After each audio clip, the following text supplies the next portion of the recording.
அஸ்ஸலாமு அலைக்கும்.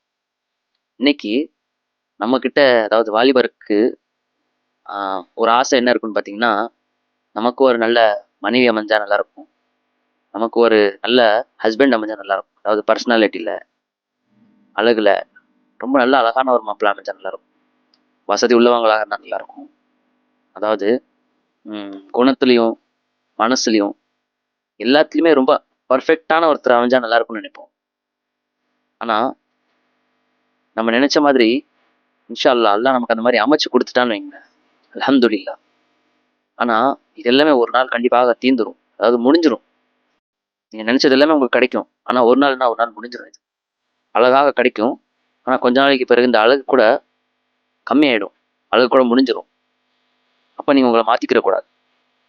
ஒரு நாளு வசதி உள்ளவங்களாக தான் இருப்பாங்க. ஆனா வந்து அவங்களுக்கு ஒரு நாள்னா ஒரு நாள் வறுமை கண்டிப்பா வந்தே தீரும். அப்ப நீங்க உங்கள மாத்திக்கிற கூடாது.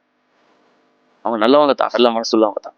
அதாவது மனிதனுடைய இயற்கையில என்ன இருக்குன்னு பார்த்தீங்கன்னா, எல்லாமே முடிஞ்சிரும். அழகு கூட குறைஞ்சிரும். வசதின்னு சொல்லி இருந்துச்சுன்னா, வசதி ஒரு நாள்னா ஒரு நாள் வறுமையில மாறிடும். நல்ல குணம் இருக்கும். நல்ல மனசு இருக்கும். ஆனா மனிதனுடைய இயற்கையில எந்த நேரமும் இருக்காது. ஒரு நாள் இல்லன்னா ஒரு நாள் ஏதாவது ஒரு தப்பு நடக்க தான் செய்யும்.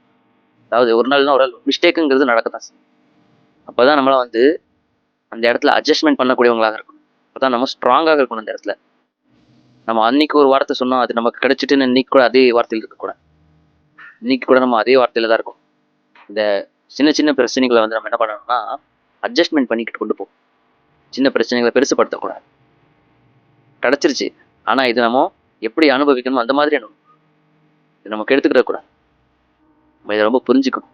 ஏன்னா வாலிபர்களுக்கு கல்யாணம் ரொம்ப ஆசை. ஆனா, அதுக்கப்புறமா எப்படி நடக்கணுங்கிறது ரொம்ப ரொம்ப முக்கியமானது. இத நம்ம புரிஞ்சுக்கிறது. கல்யாணத்துக்கு முன்னயே புரிஞ்சுக்கணும். அஸ்ஸலாமு அலைக்கும்.